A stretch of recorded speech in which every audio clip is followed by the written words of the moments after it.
माझ्यासाठी फार अभिमानाची गोष्ट आहे। माझ्या पक्षाने राष्ट्रवादी काँग्रेस पार्टी महायुती याच्या माध्यमातून मला राज्यसभामध्ये निर्विरोध मी निवडून आलो। माननीय देवेंद्र फडणवीस साहेब, माननीय एकनाथ शिंदे साहेब, माननीय आमची नेत्री सुनेत्राताई पवार, पारदादा पवार, सुनील तटकरे साहेब आणि ज्यांच्या मार्गदर्शनाखाली मी काम करतो असे माननीय प्रफुल्ल पटेल साहेब, सर्व महायुतींनी मिळून मला राज्यसभावर पाठवला। हे माझ्यासाठी अभिमानी आणि खुशीची गोष्ट आहे। सर तुम्ही राज्यसभेत आले, तुमच्या याच्यामध्ये काय प्रमुख असे विषय असेल जे तुम्ही राज्यसभेत मांडण्याची तुमची इच्छा आहे, ज्या विषयावर तुम्हाला वाटतं की तुमच्या मतदारसंघात त्याला न्याय देता येईल? मतदारसंघपेक्षा माझ्या महाराष्ट्रामध्ये शेतकऱ्यांचा मोठा विषय आहे।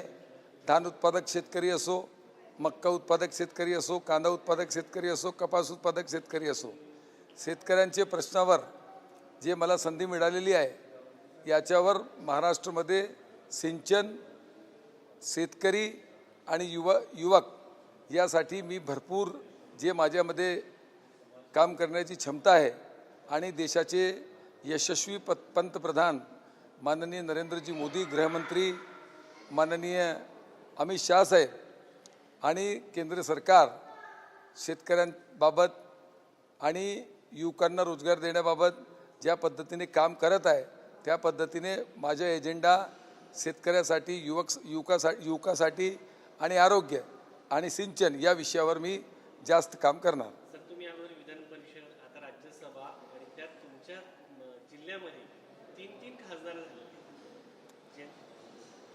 आम्ही आमच्यासाठी फार आनंदाची गोष्ट आहे। आमच्या जिल्ह्यात 3 खासदार झाले।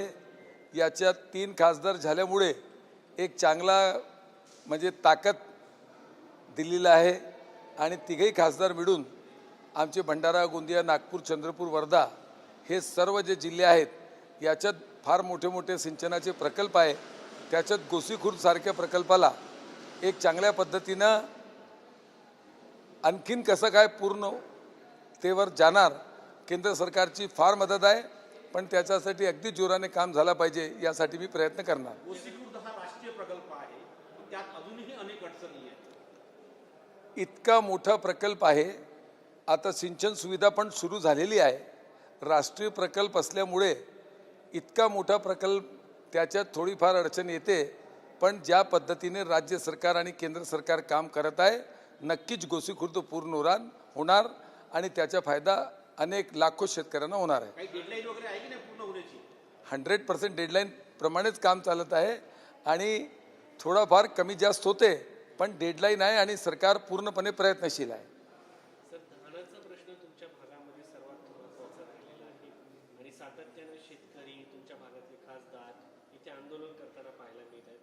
आता तुम्ही सातत्यानं ग्राउंड टचवरती राहिलेले नेते म्हणून ओळखले जातात, तर काय तुमचा बदल होईल या संदर्भात कृषी मंत्र्यांची भेटी गाठली असं काही पाहायला मिळतं? मी यासाठी धान उत्पादक शेतकऱ्यांसाठी आता आमच्या भागात मक्केच्या पण उत्पादन आहे आणि MSPवर चांगल्या पद्धतीने केंद्र सरकारची खरेदी सुरू आहे, परंतु ते लिमिटचा एक मुद्दा आहे की शासन जे लिमिट ठरवते त्याच्यानंतर लिमिट संपल्यानंतर शेतकऱ्यांना आपला धानची विक्री इकडे तिकडे करावी लागते।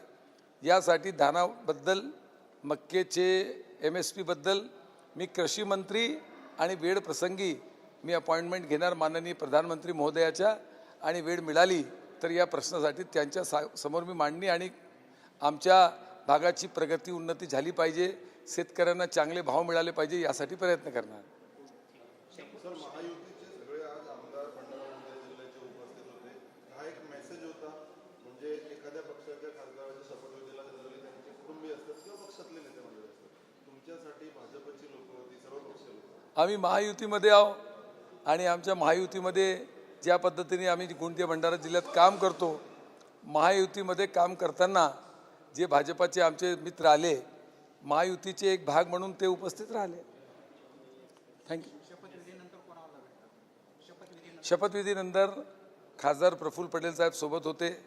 माननीय उपराष्ट्रपती महोदयाच्या चेंबरमध्ये माननीय JP नड्डा साहेब, माननीय किरण रिजिजू साहेब आणि मेघवाल साहेब हे 3 मंत्री होते, त्यांच्याशी भेट झाली। थँक्यू.